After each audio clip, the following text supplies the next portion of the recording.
È un momento molto triste, doloroso, quello che stiamo vivendo. La morte è sempre un grande mistero di dolore, di sofferenza.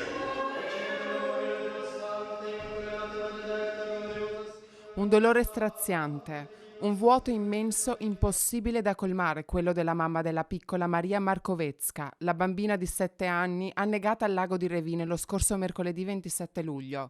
Questo pomeriggio si è tenuta alla chiesa della Santissima Vergine Consolata di Vittorio Veneto una messa in ricordo della piccola con rito cattolico ed ortodosso. Io sono un nonno, ieri è stato da suore e loro dicono che quello che del TV che è stato a Revine, quel signore che raccontava tutto quanto, loro dicono che tutto quanto è bugia, non so come mai. È verità di quella gente che è stati testimoni, che ha visto tutto quanto, ma come mai uno può dire che quelle persone che sul TV che ho raccontato, testimoni che hanno raccontato tutto quanto, che loro dicano bugie.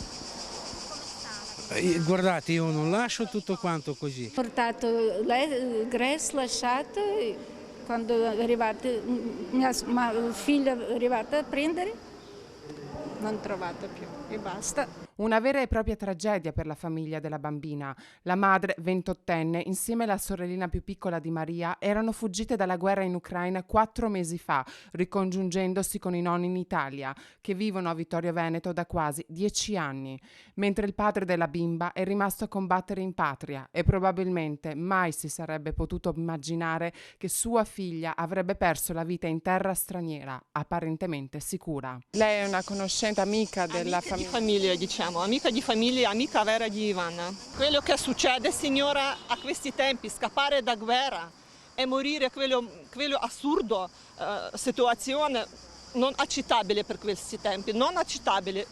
Non c'è parola per spiegare anche dolore quello che proviamo tutti noi, ma anche rabbia quello che è successo, perché dovevano guardare i bambini, dovevano stare attenti tutti quanti, no? Nei prossimi giorni la salma di Maria verrà portata in Ucraina affinché possa essere celebrato il funerale con rito ortodosso.